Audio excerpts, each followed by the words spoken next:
Hey, hi everybody. Hi Sydney. Hi Roman. Uh, Roman, that's Sydney, and I'm Steve, and well, of course you know who I am, and that's Roman. Sydney, Hi say there. something, Roman. See if we can hear you. You can hear me? Yeah, but I'm gonna turn you up. You're quiet.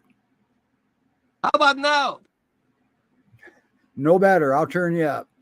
Um, Roman's up here right now because his schedule only allowed him to be here just a short period of time at the beginning of the show. So here we are, and now I'm going to crank you up a little bit, and there you are. We should have you splattered all over the place now.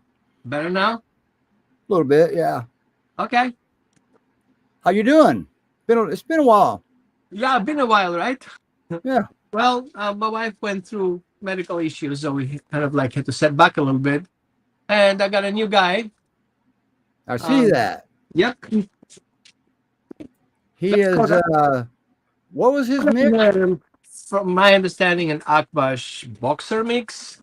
That's him. Boxer. I don't see a boxer in there. Me either, right? But anyway, When you um, first sent me a picture, I thought he was a Chinook. right? Me too. Yeah, It which reminds me to my Chinook in the past. I was like, here he comes again. yeah, Round two. yeah. So what's up? We got you got a lot going on here. Well, yeah, this is trying to catch up with missing pieces. And I see a lot of new puppies around, which is a major problem because Mhm. they're so cute. And we know it's great to have the kids playing around and have them doing things and not taking care of things. And all of a sudden, a year later, the hell breaks Right. out. One of the So dogs we're having on today has got serious issues with men only. interesting. Yeah, Okay. yeah. But uh, and she'll be up here in a little while. I don't know if you'll still be here because you got to go. I know that. I saw your schedule. But Roman's kind of an international behavior consultant. Okay. And oh, look at there. Hi, Sarah. How you doing today? Sarah's over there in Utah with the rescue that has Mr. Dude, one of our guests today. And his name is cool because the dog's cool. Okay. Okay. All right. Names fit the dogs. So, so we were negotiating something, me and you, the other night. Would you make any kind of a make your mind up yet? If you can do that, Are you talking to me? yeah. Come on, yeah. I'm talking to you, Roman. Sorry. Help me recall what I was Okay, we promised. were negotiating to see if you'd like to do a segment a couple times a month. Yeah, I'm happy to do that. All Can right, there. I can Breaking yeah, news. That's the first time any. That's the first time I even heard him say it. So right? yeah, and Well, what would the question be, for example? Give people a little bit of an idea what the segment should look like. well, it'd be a question and answer. And what we would do is the weeks that you're not here, we'll really plug it hard and get your questions. We'll set up an email that we can get them sent in so they can get to you, and you can ask your questions. And Roman, I'll tell you what, when Roman talks, if you leave without learning something new, well, then you probably slept through it. Okay, so Roman's he knows a lot. He's the best of the best. All I right. appreciate that. Well, one thought that I have, which helps a lot, because we have to think away from behavior. I'll give an example. A mother steals, or let's not being sexist here. A parent steal an apple from the supermarket. What do we see? We see the stealing. And so we try to address the stealing. So we have two options: punishing the stealing or ignoring the stealing. But if we look a little bit further out of that situation, and we can say, wait a minute, why is the stealing happening? Right? What is the motivation behind the stealing? Is this person trying to steal out of fun because he wants to tell everybody I stole an apple? Or is this person trying to feed his kids? And the only way to get to feed the kids is by stealing the apple. And then I would go even further. I would say, why would the person has the idea of needing to steal an apple to feeding the kids?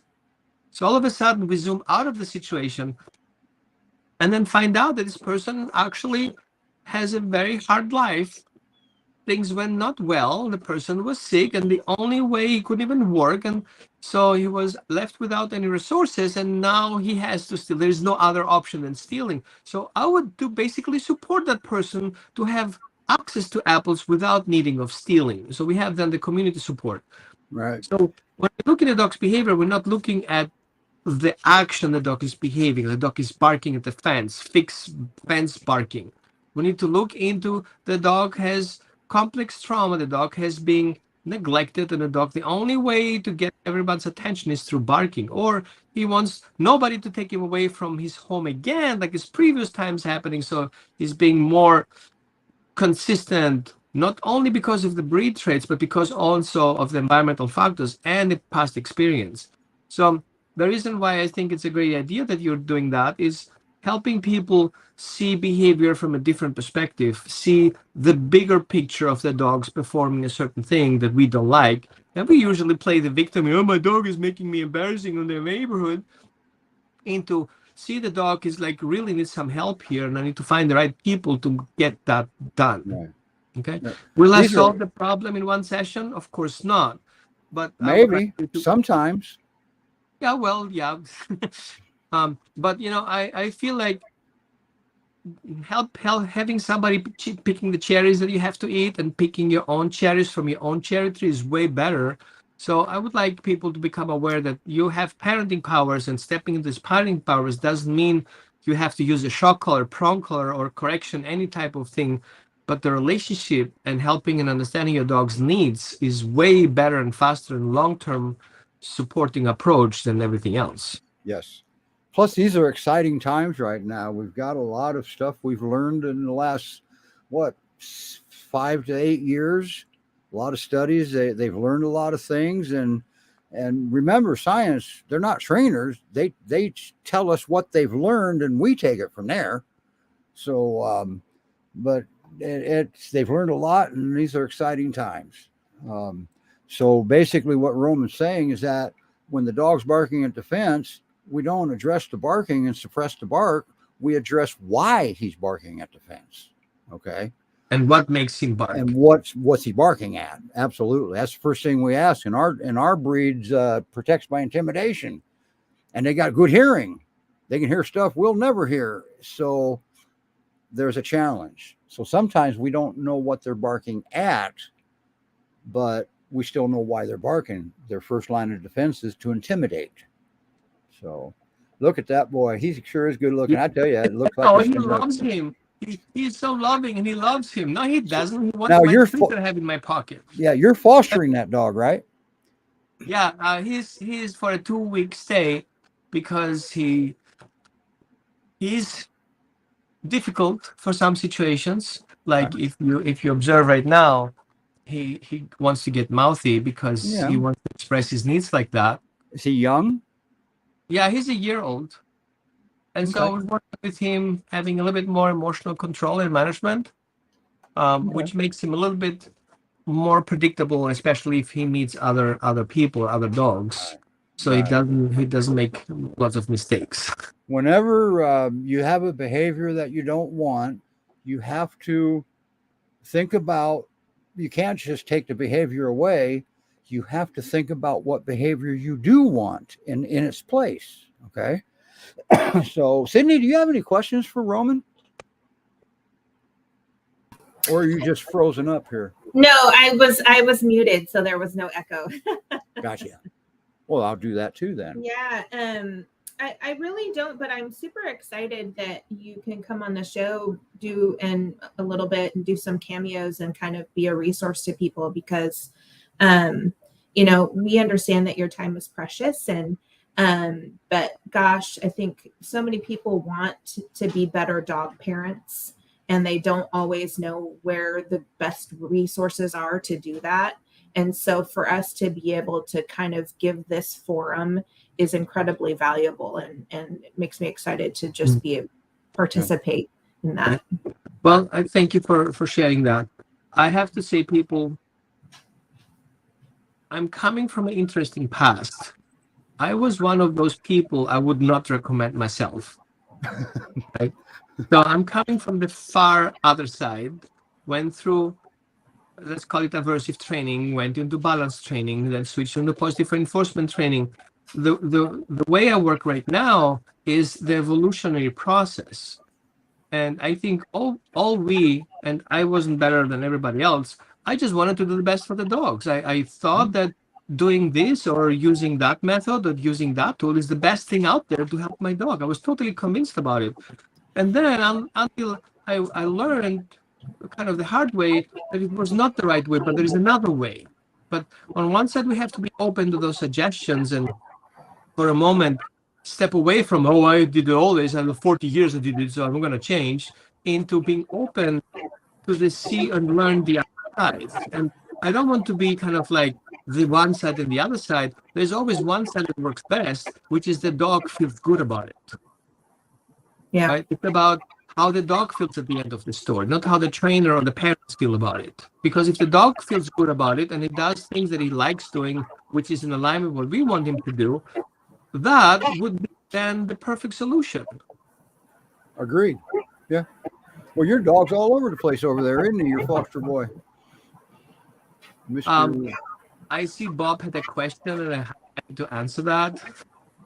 Oh, yeah. Okay, question for Roman. We already got one.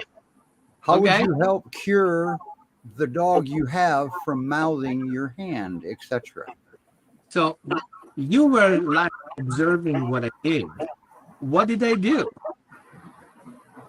The dog went to me, mouthed me. I didn't engage with him. I didn't create a big drama. I know what he wants. He wants to go out. So his expression of want comes to mouthing. And that usually, if we kind of trace it back to this origin, the dog had to mouth to get his needs. So that dog is a traumatized dog.